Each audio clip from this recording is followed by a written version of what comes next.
The following presentation was made possible by supporters like you. Consider making an impact today by honoring Science for Georgia with a gift, or by joining our Catalyzer network.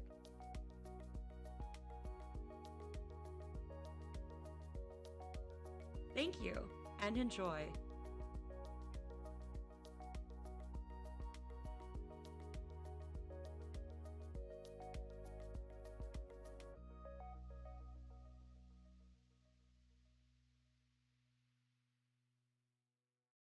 Hi, everyone. I'm Ben Schaefer.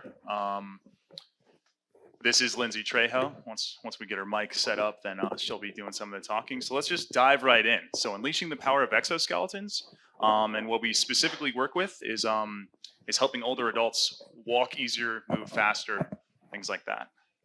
All right. So I'm Ben. I work in the exoskeleton. Yep, perfect. Thank you. I work in the exoskeleton and prosthetic intelligent controls lab, as well as the physiology of wearable robotics lab. So we really love our cool acronyms. So we have EPIC and POWER labs. Nice and easy. You can Google those. You can find our PIs, things like that. We're interested in figuring out how to best use exoskeletons to help people, whether they're a viable alternative to, say, physical therapy, things like that, and then figure out how they're affecting people. So understanding a little more of what's under the skin. And then a little bit about me. I love an active lifestyle, so I organize sports with my lab and my teammates, things like that.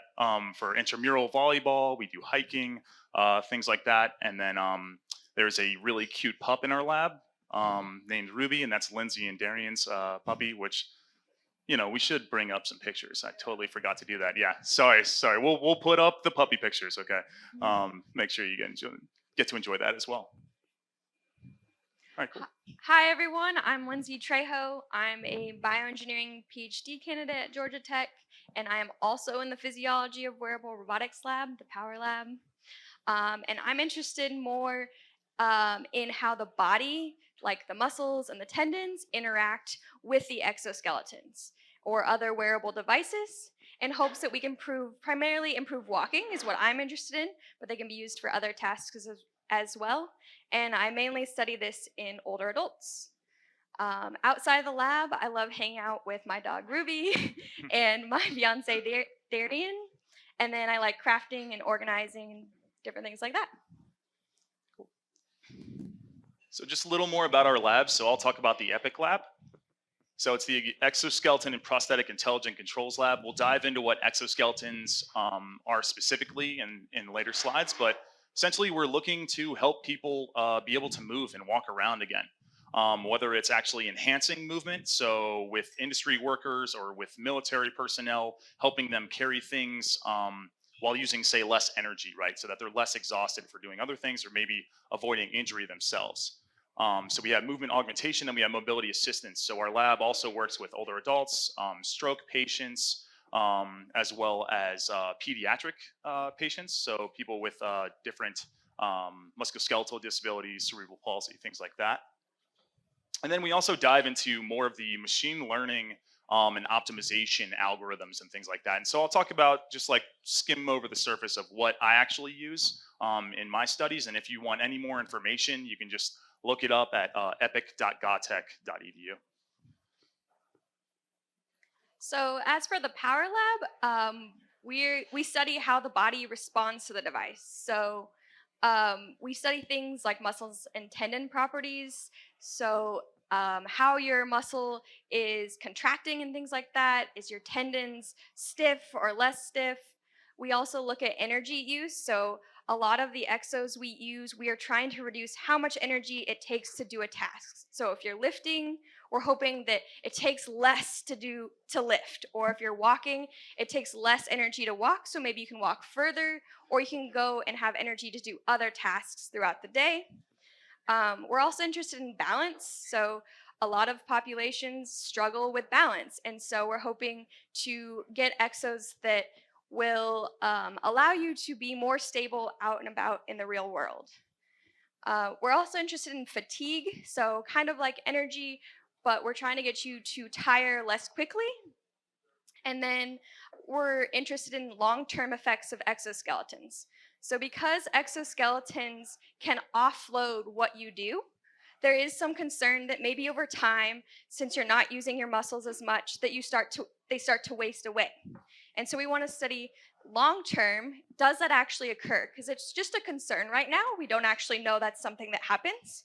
And is there a way to prescribe them where we can at least maintain what you're already working with? Or is there a way to prescribe them where you can regain your strength or your tendon stiffness and things like that? And then lastly, we look at exoskeletons to reduce injury on the job for tasks like lifting. And so when you're, say, if you were a garbage worker, you're doing a lot of lifting and twisting, and that can potentially cause like back injuries or knee injuries. So can we use exoskeletons to help reduce the likelihood of a work-related injury? Exactly. So let's talk a little bit more about what are exoskeletons. So can we get a raise of hands of who knows what an exoskeleton is? Or okay, cool. So we're talking about crab shells, right? Those are exoskeletons? Yeah, just kidding. So basically what we think of exoskeletons as are, let's see if this will go here. All right. Gonna switch over to here. Yeah, okay. All right, looks like we lost some words here, but no worries. I remember the words. So exoskeletons we think of as like mobile or assistive braces, right? So you could think of maybe a brace that attaches to your knee. Knee braces are very common. And then just like add a spring that attaches from the shin to the thigh. So that actually helps you bend your knee when you extend it, right? So it wants to pull it back, things like that. So a lot of our lab works with started off with passive ankle exoskeletons, so passive being spring-based exoskeletons, as well as just attaching a motor, say, to the knee. So you've got this, knee brace on. We attach a motor to the middle that helps you extend and flex your leg. Yep, and of course, the perfect example that we brought here is so that's an ankle exoskeleton that helps you push your foot down when you're walking, and you'll see why we really like this exoskeleton coming up later in the talk. So next is our workspace. So we have two big labs at Georgia Tech, or I should say two big collection areas. So one is what we call the overground collection area, which is at the top of this slide. And essentially what we can do is put on exoskeletons that don't need to plug into a wall or anything like that. The motors are actually on board, so you can walk around outside, things like that. And so one of the things we want to do is figure out, okay, what happens to the body when we're walking overground versus, say, walking on a treadmill, which is what a lot of labs do, is just stay on the treadmill. So one of the coolest things about our lab is that we can get off the treadmill and walk how you normally walk in the community. And so we do force plates, so looking at how you push off the ground, things like that. We have a bunch of motion capture cameras. We'll dive into this in a little more detail later on. And then also we actually, in the back there, it's a little small to see, we can actually raise this platform that actually can allow us to look at different stair heights, different ramp heights, things like that, to see how people adjust their walking while doing this, as well as maybe predict, okay, how to best assist these people while they're doing that. And then we have what's called the Karen. So this is a computer-aided rehabilitation environment. And you can kind of see it here that there is a 180-degree screen that actually has three projectors that meld their image across it. And so then we can do like visual changes to see how people are walking, and then say like you just bring the screen to the left and it kind of looks as if you're falling, things like that. So we can do a lot of those. The other thing is that it's on a 6-degree freedom platform. 6-degree freedom meaning it can move in any direction. It can twist, it can turn, push, pull. And so we actually have that move while people are walking to see how stable they are and to see if we can understand a little more about how exoskeletons and prostheses can help out with that. Okay, cool. So diving into each of those a little bit more, because we kind of skimmed over them because they're teeny tiny in that picture. So here we have a picture of our motion capture camera. It doesn't quite look like a regular camera, and that's because it's actually an infrared camera. And so it sends out infrared light that reflects off these little tiny, or these little marker balls that you see on the top left. And these are placed on the person at different points across the body, kind of like the skeleton shown there, so we can track how the person is moving through space.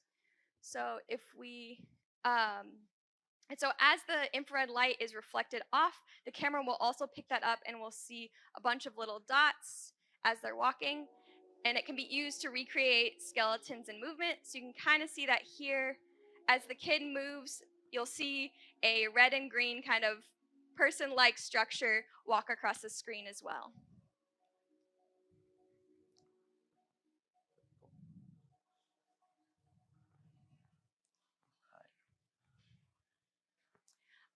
Another thing we have in the lab are force plates or instrumented treadmills.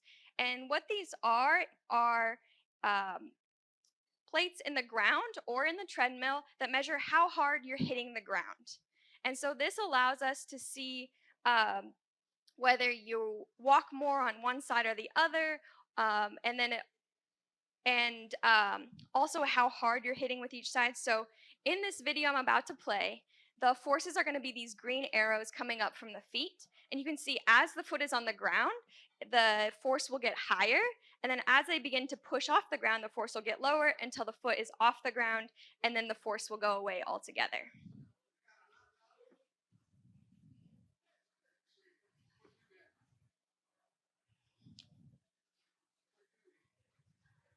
And then we can combine both of those, the motion capture markers as well as the forces, into a software called OpenSim.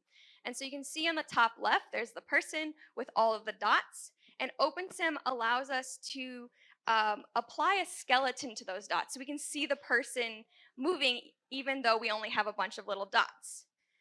And it allows us to analyze different movement.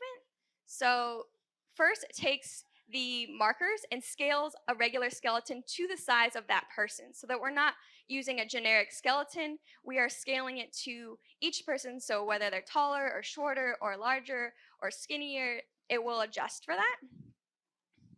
And then we can calculate things called joint angles. So the ones we typically look at are ankle, knee, or hip angles. And what that is if your foot is on the ground and your shin is going up, the angle between those two segments is going to be your ankle angle. And so when you're standing, it's about 90 degrees. But as you begin to push off, your foot's going to start to point, and then the angle will change. And then we can combine that with the force plate data to get joint torques. And so that's how hard your joints are rotating at different times. And so at the ankle, we can look at how hard you're pushing off the ground to propel yourself into the next step. Another tool we use is ultrasound. It's the same type of ultrasound that is used for pregnancy, but we use it to look at muscles and tendons. And so on the bottom, on the right-hand side, you see a probe, and so it's nice and flat, so we can keep it close to the segment that we're looking at. So I often use it on the calf, and so I will strap it to the back of the calf, and the image will be going into the calf musculature. So at the top is going to be your skin, and then the first chunk is going to be your gastroc, which is the muscle that bulges when you go up on your toes, and it like bulges back here. That's going to be your gastroc. And then the next muscle below it is the soleus. And it's going to be a video, and as I play it, you're going to watch and see how the fibers, which are going to be the stripes, which make up the muscle, are going to change length and rotate. So we're looking at how the muscle is changing its length and rotating in response to different tasks or different exoskeletons. And so this is someone just walking.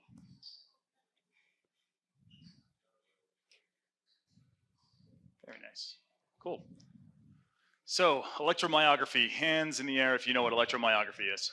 Okay, so we got a few people in my lab over here, and then we've got a few others from Science Tavern. Great, awesome. So electromyography, electro is like electricity. Myo is actually our word for muscle, right? So this is referring to the electricity in your muscles. And so if you all didn't know, muscles actually kind of run off of electricity. And we can measure that electricity to see how active a muscle is during certain activities. So maybe one thing we think of is, okay, we have an ankle exoskeleton on. Is our ankle muscle being less active? Is it doing less torque? Is it doing more? Things like that. And those are things that we'd like to learn. Right, so these are just voltage sensors, and then let's see if this video, I think it's got some sound on it. Yep. And so this is actually what we see when we're recording. While someone's walking, we'll see the peaks, we'll see the activations, things like that. And then we can quantify them for all sorts of different analyses, and usually we break them up per gait cycle, which is kind of like our lowest increment of walking, because it is periodic right, left, right, left. Cool. One of the major ones is metabolics.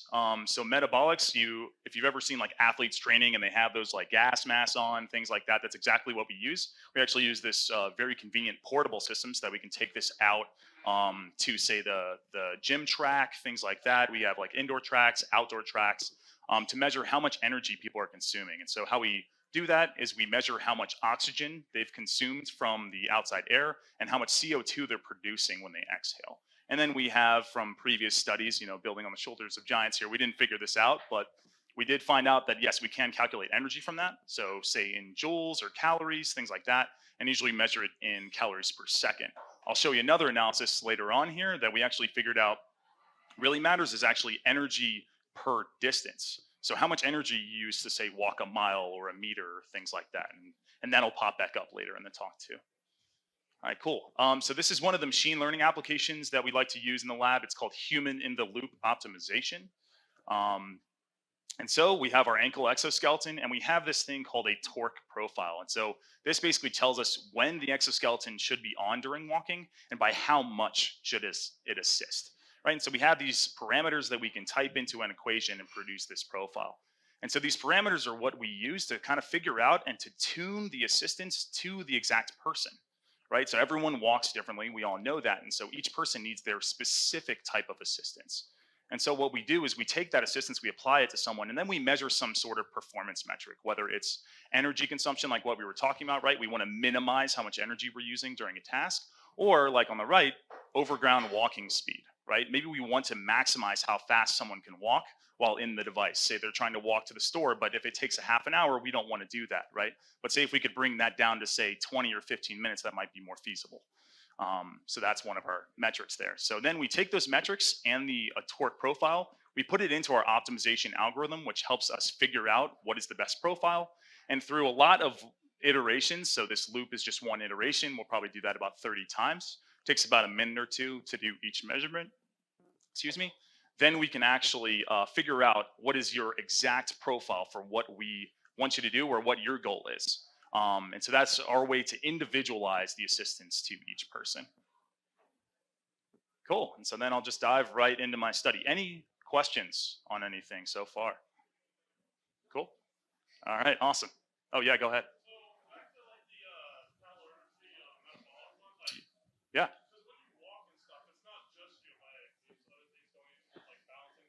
Right.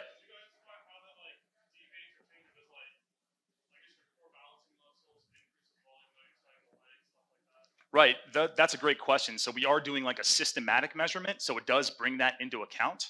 And then we'll pair it with something like EMG to then measure, okay, is the metabolic cost or the energy consumption changing because you're activating certain muscles more or certain muscles less?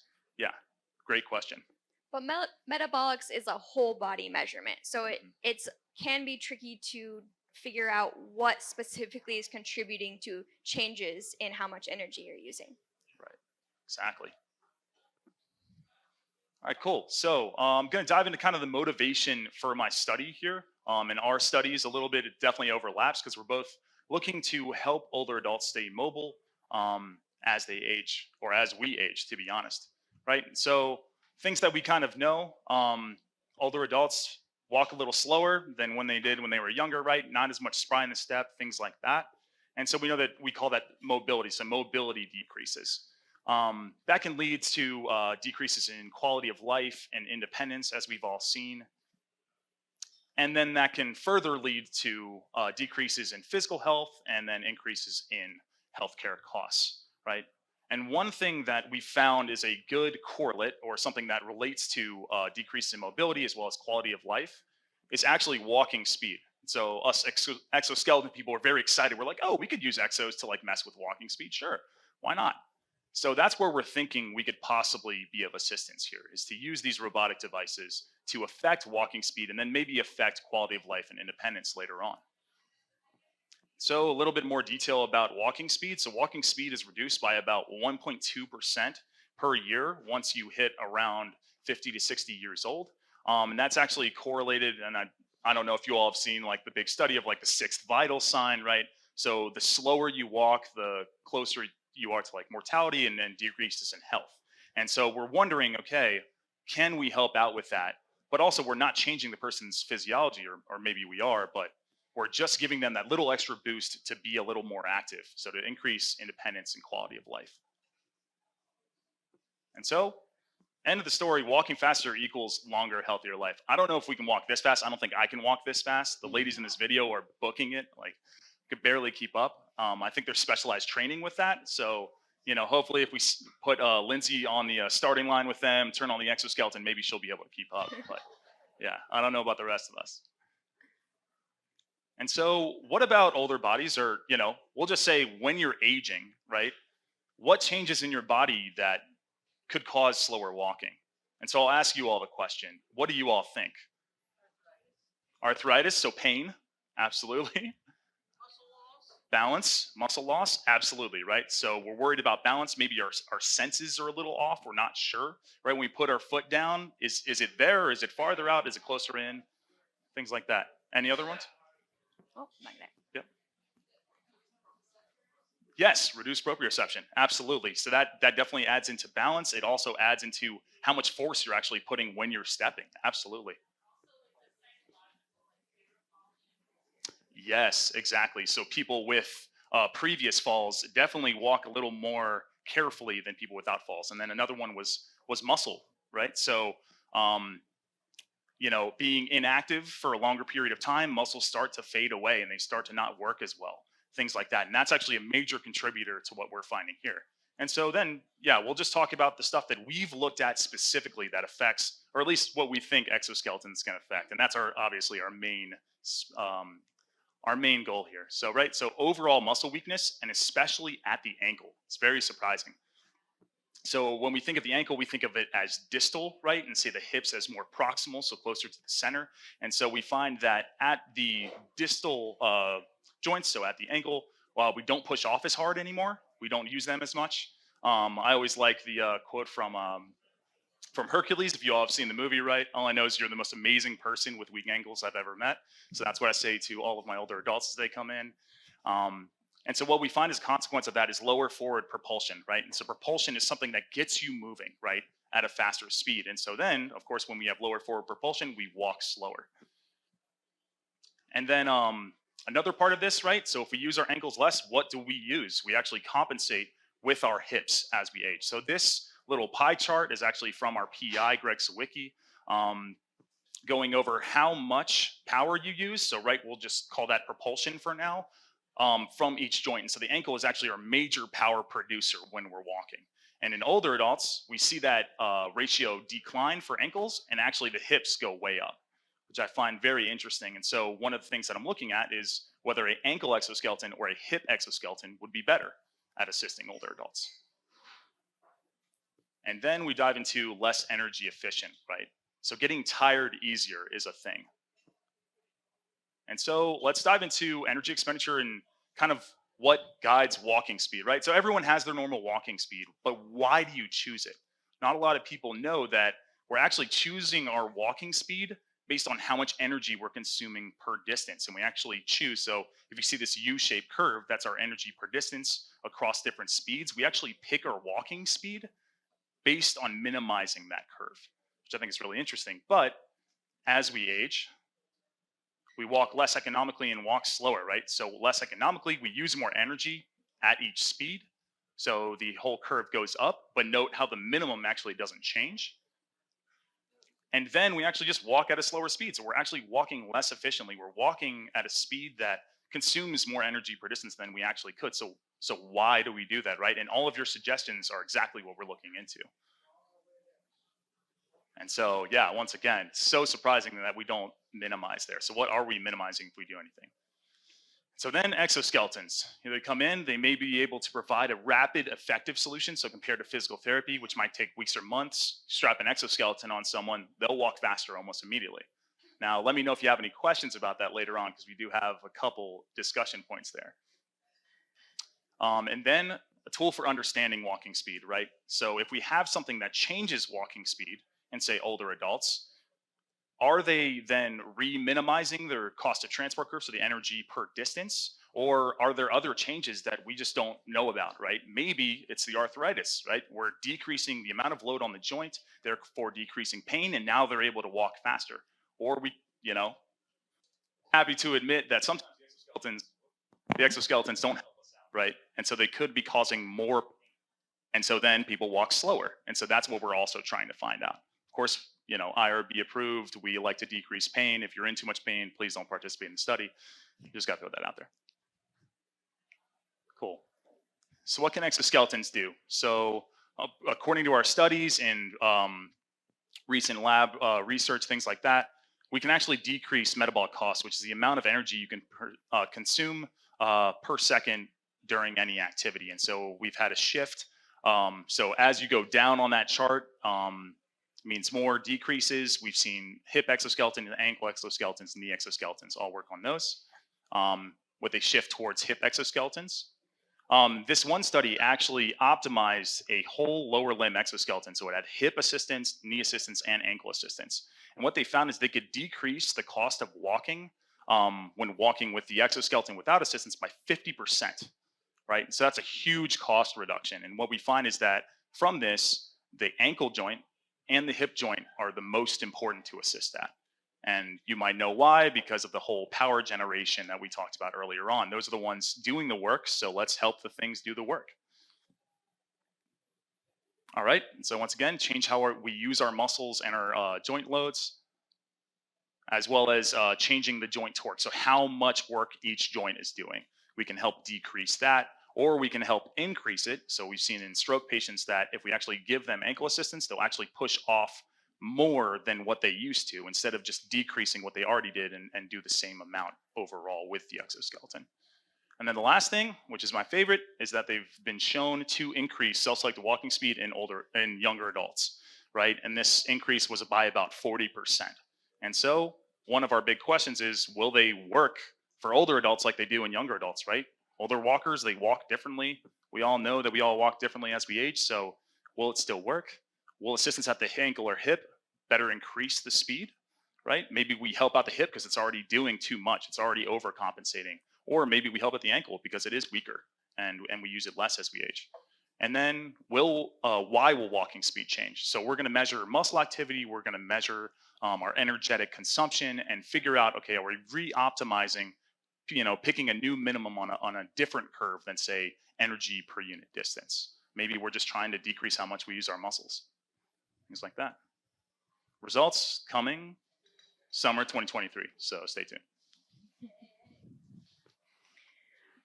All right, now on to my study. I also work with ankle exoskeletons in older adults. I just take a slightly different perspective. So going back to what changes with age. So we know on a deeper level that muscles and tendons change as well. Not only your movement, but also the underlying physiology. And so with the tendons, they become less stiff. So think of it as like a rubber band that kind of stretches out over time. And in order to compensate for that overstretch, our muscles must shorten more to be able to maintain the same tension in our about each joint. And so here shows how much older adult tendons change by, so up to 40% as we age. And the slope of these curves is the stiffness. And so with these stiffness changes, we also see an increase in how much you use your muscles. So if you use your muscles more, then that means your muscles are going to shorten more. And when we shorten more, they become less efficient because you're using more energy to activate them even more. And so overall, you see a larger increase in energy to do the same task you did before. And so our thought is, what if we took exoskeletons to help mitigate some of these changes that are occurring? And so passive exoskeletons, which I'll explain a little bit later, but basically that means they don't have batteries or motors, they just have a spring. They can add stiffness about the ankle, so kind of offset the reduction in tendon stiffness for the older adults. They can reduce how much you use your muscles, especially the soleus, which is one of the muscles that helps you points your toes to push off as you're walking. And it also helps you shorten your muscles less. So that makes you more efficient. And at least in younger adults, it's been shown to help you reduce how much energy you use while walking. This one is by up to 7%. But our hope is if we take these same exos, they will work for older adults, but we don't know if exos for young adults will also work for older adults. So we've talked about passive exos a few times. Here's an example of one. And so what this is it's a carbon fiber brace, essentially, that has a spring and a clutch. And so as you're walking and you are going over your foot, you're stretching out that spring and storing energy in the spring. And then the clutch holds onto it right before you push your toe off the ground to take your next step. And it gives you extra little pep in your step. The nice part about passive exoskeletons is they're lightweight, they're less bulky, and they're easier to conceal, so it's more likely to be used out in the real world. Not everyone wants people to see that they have devices aiding their movement. And so making it easier to conceal can often be a big interest for people that are going to go on to use them. However, they have limited capacity. So you can only return as much energy as you store in that spring. If you make the spring too stiff, you can't stretch it out enough to store enough energy. And so there's only so much we can do with a passive exoskeleton. So in this graph is the top one is how much ankle torque is done during a gait cycle. So a gait cycle is from heel contact with one foot, then you take a step with the other foot, and then you take a step with the current foot and heel contact again. That's a whole gait cycle. So it's basically 2 steps. And so what this shows is that the first part where you're actually seeing a positive curve is how much the ankle has to provide just to push off and move forward. Then on the bottom one is when the exo is providing torque. And so you can see it's almost the whole time that the foot is on the ground. And so that will be important later when I explain this next exo so you can see for comparison. So this is an active exoskeleton. Active exoskeletons means they have batteries, they have motors, they have added power or assistance that comes from electronics or hydraulics or something. And so they're motorized. But the nice part about active exoskeletons is they can provide a higher assistance than the spring can, because it's not determined based on how much you can pre-store. It's a motor. You can just add more. You can just make the motor do more and help you more. It just depends on what you want. And they've been found to be better at reducing how much energy you need to walk. But the issue with active exoskeletons is they're heavy, they're bulky, and at the end of the day, you have to charge them every night. And if you forget, you wake up the next morning, you don't have a spare battery, then you can't wear them that day. So they have pros and cons of both of them. And then this is the same graph that we saw for the passive exoskeletons. They're just put all in the same plot here. The black curve, or the larger curve, is going to be how much torque the ankle is providing. And then the smaller green curve, which it's hard to tell it's green from here, is how much the exo is providing. And the difference I want you to see here is that before, with the passive exo, we were providing torque over almost the whole time your foot was on the ground. Whereas here, you provide a larger torque, but only right as you push off. And so we're like, we don't care about while you're just propelling over your foot. We only care about aiding the push-off phase, but we're going to aid it a lot more. So what I'm also interested in is active assistance or passive assistance better at reducing energy for older adults? And the last question I'm interested in is, how do exoskeletons reduce energy? So we know that this has been done in young adults, so we can study it there, but we also hope to be able to study it in older adults once we have these experiments done. And some of the ways that I test this is using EMG, like we talked about earlier. So, how much you're turning on your muscles.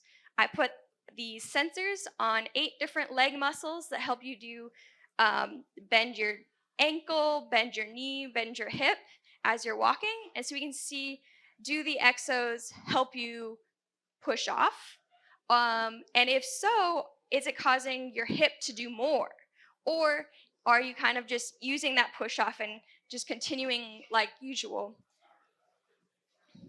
The other thing I use is ultrasound, also from earlier. Here's a image that's static, and you can see here a little bit more of the fibers that I was talking about earlier, and you can see a line drawn along the angles. So this is the soleus muscle, and I track how those muscle fibers change length and how they rotate, because if they are shorter, they are less efficient, and if they are longer, they're more efficient. And then changing the angle actually changes the gearing, kind of like on a bicycle. And then I will combine all of this with a metabolic system to measure how much energy they're using, to see if the different exoskeletons are actually reducing energy, or are they increasing how much energy you're using during these conditions. So in summary, I want to know, will exos for young adults work for older adults? Is active or passive assistance better at reducing energy? And how do exoskeletons reduce energy? So that's it for today. Thank you for attending. But if you are interested in joining our studies, both Ben and I are looking for people 65 and older to be in our studies. If you're interested, feel free to take a picture of our contact info and send us an email. We'd also be happy to come and chat with you, but we're open for questions. Thank you.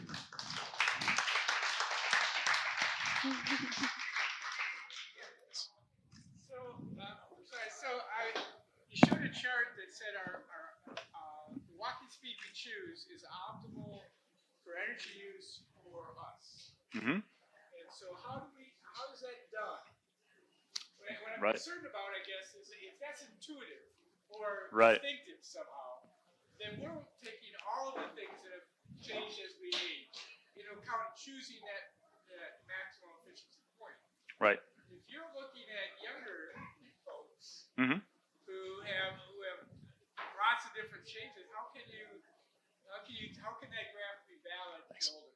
I guess That's exactly our question, actually. And one of our theories or hypotheses is that that graph isn't accurate for older adults, right? So what we're using to measure our energetic cost, or at least to estimate it, because our brains are really good at modeling things, right?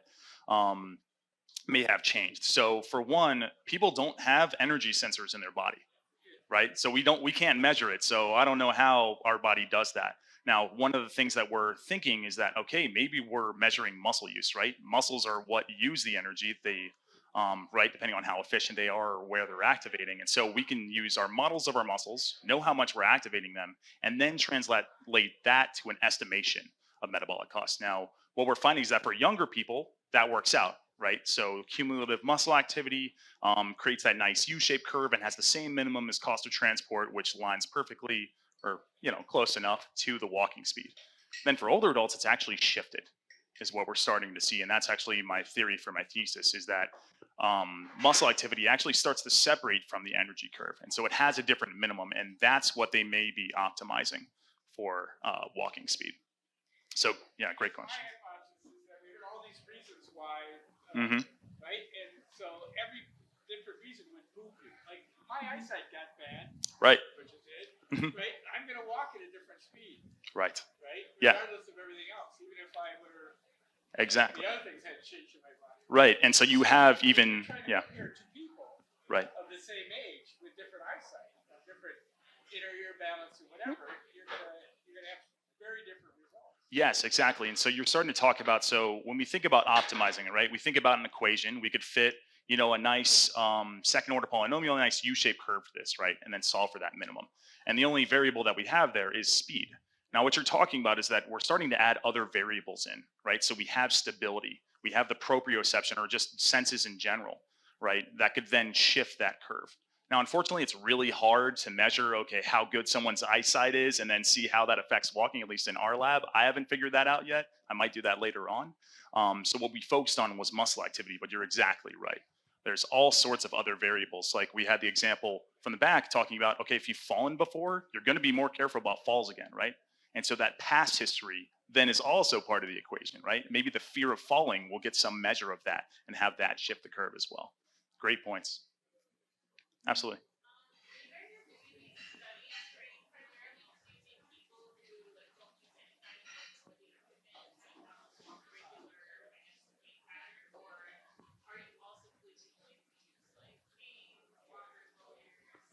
Right. For the studies that we're doing, it's just people who are walk normally. But we do have other studies in the lab that look at stroke patients, and so that can be they can have a little bit. They can still use aids to walk, but for the safety of our participants and sometimes the accuracy of our measurements, they can decline if they aren't able to walk a certain speed. Or for me, muscles as they atrophy, ultrasound can only record or detect muscle fascicles if they're a certain level of health. And so if they become too sedentary, I can't use that measurement anymore. And so for our studies, we are looking for healthy people, but there are some studies that work with people who do have walking issues, but you do have to be a bit more creative on how you're measuring those things because it just depends on which measurements you're using, whether we can do it.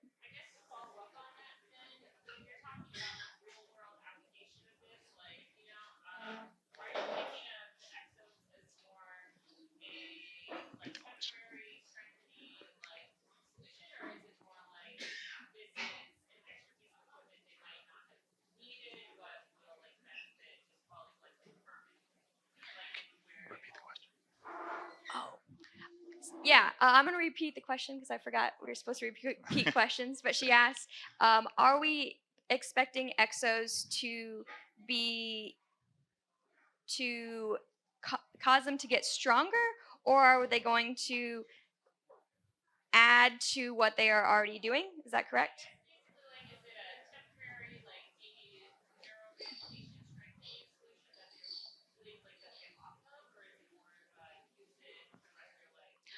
Okay. Gotcha. Sorry about that. Correction. So she's saying, is it temporary or is it use it for the rest of your life?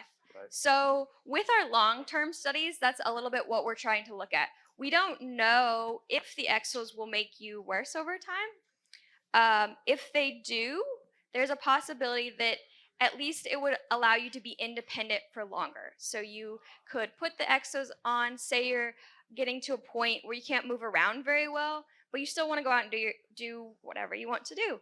And so maybe you put them on, it keeps you active for a longer period of time.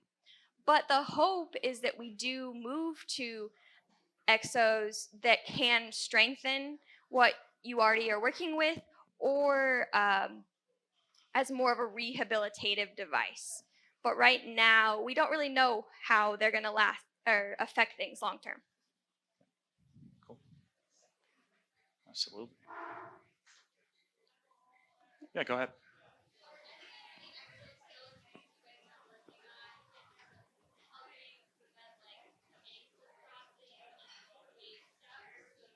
Gotcha.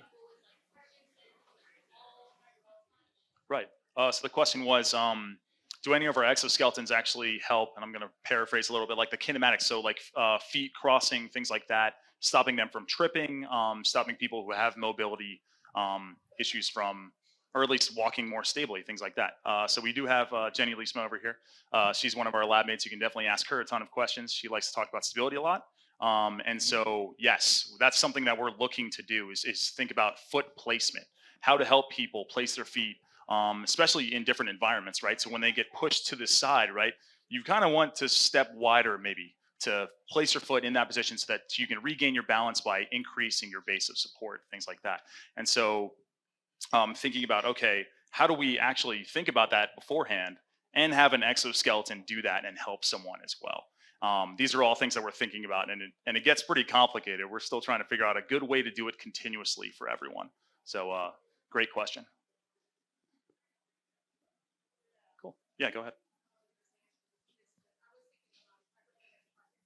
Okay.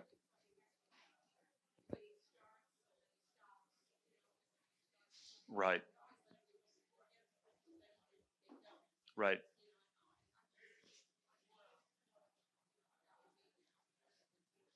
Yeah, absolutely.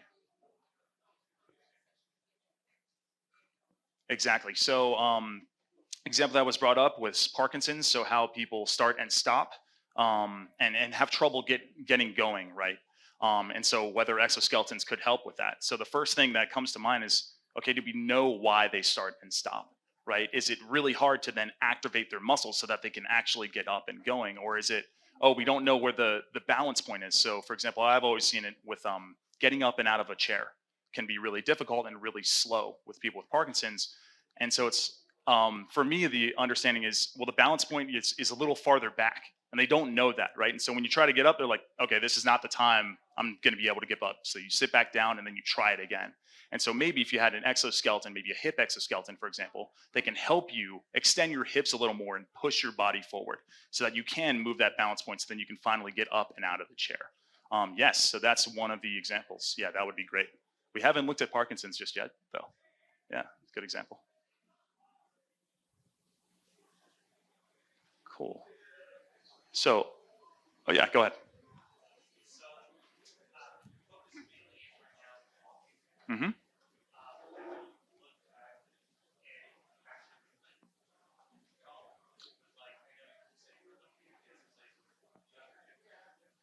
Right.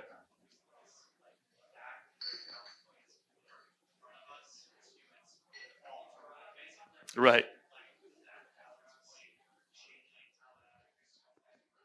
Absolutely. Do you want to cover that one? I would say So first off, the question yes. was, right. So have we looked at other gaits? So we mainly look at walking in our lab. Have we looked at other gaits like running, where your balance point is a little farther ahead, right? So you're actually moving your legs to almost catch yourself at every step. I would say we've looked at different gaits. Walking is one of the easier ones because it's continuous, it's a little bit slower, it's repetitive, that sort of thing. We have done running, but not with balance. Um, we've we also have studies looking at a variety of tasks and can we provide an exo that can do more than just one task at a time. And so sitting to standing, like making cutting motions, lifting, all sorts of tasks. And so we've done a wide variety, but with balance, I think we've primarily looked at walking. There's still a lot we need to understand, so we need to start in one place before we move on to further complicated ones. But if you're extra interested in balance, definitely talk to Jenny here. Yeah, definitely. And with all the different movements, we also have Ethan Schoenhout here, who actually works on more of our machine learning side. So you have a bunch of sensors that measure how you move, say how fast you move your arm, or maybe how fast you move your leg segments, how your joint angles change over time. And we can actually use those to predict what movement you're doing and then figure out, okay, well, now that you're walking upstairs, let's give you the best assistance for walking upstairs. And so we were talking about the balance aspect, right? Like a lot of people do fall when either going down or upstairs. And it's because they're usually on one foot at a time. So you've got that side to side balance going on, as well as then you have to figure out, okay, how far am I going to lean forward without toppling down the stairs? And so that's something we're also looking at in lab as well. And if you remember the overground machine, we actually move that up and down to figure out, okay, is it very different for people to balance, especially say people with amputation? To walk up taller stairs or maybe steeper ramps than it is less steep stairs and less steep ramps. Sorry, go ahead.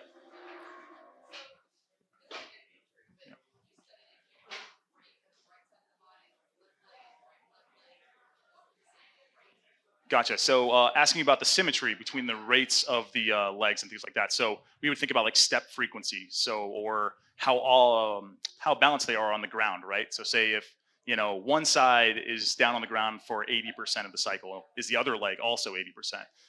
Yeah, we find that there's plenty of variability in between those. It usually happens that it's a history of injury that causes that, right? Of course. So like for example, I have patellar tendonitis in my left knee, and so I spend less time there. So what's really cool is we can actually quantify how much someone quote unquote limps on one leg or the other and biases toward those legs. So yeah, we see that all the time. Yeah. So the training that often talks about, you're trying to minimize the energy expenditure you're measuring by VO2. Hmm. But a lot of adults are not very efficient, not burning aerobically or like or Hmm. so it's like how do you balance that? Like you're only measuring part of the energy equation. What about the people that aren't aerobic or anaerobic? Right. They're not metabolically. Right, exactly. So the question was diving into, we know the on the screen we're talking about VO2, right? So this is an oxidative measure of energy, right? So we have multiple different processes. We have aerobic processes that generate energy through oxygen, and then we have anaerobic processes that usually use like sugar processes or glycolytic processes, right? And so, big catch, the limitation in our study is that we do only look at oxidative processes, right? And so we think of walking as kind of like a cardio activity, oxidative processes, right? One of the reasons why we do look at that is because cardiovascular health is a big portion of being able to walk, your physical health, your quality of life, things like that. So that's one of the reasons why we focused on it. Two is that our devices, right, only measure those things. So we actually, it's funny because we stress about this measurement, right? So we have carbon dioxide measurement and oxygen measurement, and there's a ratio between those two. And so we know that we're actually in the aerobic or oxygen dominated energy measurement because that ratio is below 1.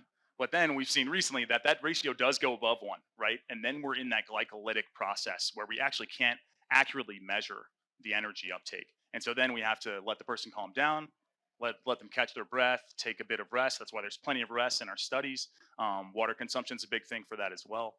So yeah, that's a big part of our research. Thanks for pointing that out.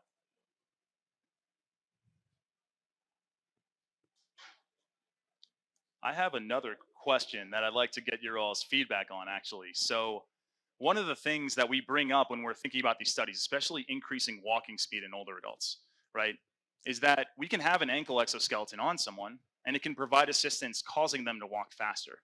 Now, can anyone think of problems of why using something to make someone walk faster could be an issue? Go ahead.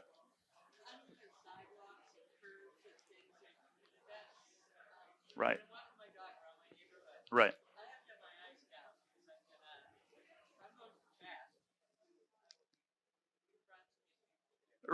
Right, exactly. So we're talking about disturbances in the environment, right? So whether it's curbs, whether it's uneven sidewalks, maybe it's just pebbles on the road. Maybe you also have your dog, which can definitely be a disturbance to you walking, right? Walking too fast and not being able to stay stable is another issue, and that's something that we're looking into later on. Another thing that we were thinking about is, do people want to walk faster, right? And is it causing them to walk faster in a good way, right? Is it more energetically efficient? Do they use less effort? Or are we basically, using a pin to like poke someone to walk faster, right? Because we can make people walk faster that way too, right? And so that's something we're thinking about. Cool, go ahead.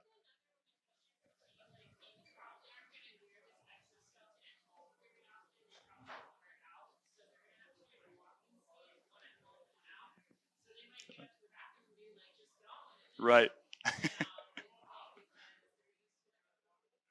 Exactly. So talking about the multiple different walking speeds in different environments and different parts of our life, right? So whether it's going to the bathroom, walking inside the home, or you're going out for a walk and strolling through the park, right? We actually looked up a bunch of different sayings, right? So we can tell someone, hey, walk to that table over there, or hey, walk comfortably, or hey, walk at a really relaxed pace. You can see how all three of those would create different walking speeds. So imagine our confusion when we say different things to people and we get different speeds and we're like, well, which speed is the one we're trying to help?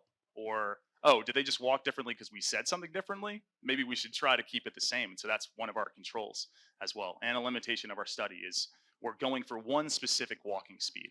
Do you have anything to say about that? I don't do walking speed as much. It's more an outcome measure I happen to record, but not one I'm particularly trying to change. Um, we do have that as well because we do preset a speed. We have people come in, walk on the treadmill, and in order to make it more apples to apples comparison, we have our young adults walk at the same speed as our older adults. And so by presetting that speed, that does cause some changes because it's not necessarily the speed that you want. And even if that is the speed you want, you're being told to walk at that speed. And so that can change some things too. But it's something that we do often to make it a more fair comparison. And so it can be a good thing and it can be a bad thing. It just depends on what you're trying to look at the time. Exactly. And to add to that point just a little bit, we also working at short distance speed versus long distance speed, right? You can imagine if you have to walk a longer distance, you're probably going to walk slower.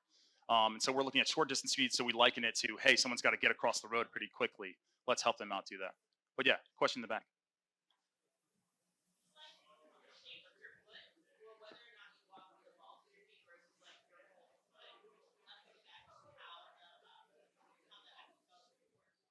Yeah, absolutely. So that's one of the reasons why we do the human in loop optimization to individualize the assistance to people. It's because everyone does walk differently. So we actually have a roommate who we call a toe walker, right? Because he just walks on his toes all the time.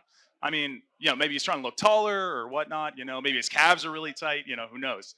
But yeah, so it's definitely a different outlook. And just like what Lindsay was talking about with the ankle angles, that could totally mess up, say, our algorithms or our calculations for how much torque we should give them, or whether our controller even works in general, right? And so yes, we have to adapt to different people's walking styles, and hopefully the machine learning part of our side can actually adapt and be intelligent about helping that person out. Great question.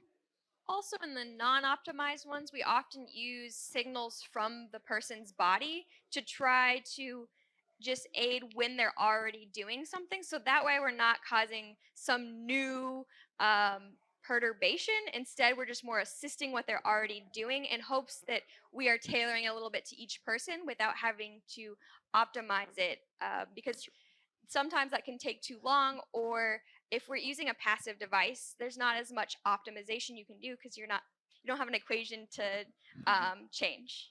Yeah, exactly. Well, great. Thanks for having us, everyone. We hope you enjoyed this presentation. For more information on Science for Georgia's mission and our past work, visit our website at scienceforgeorgia.org.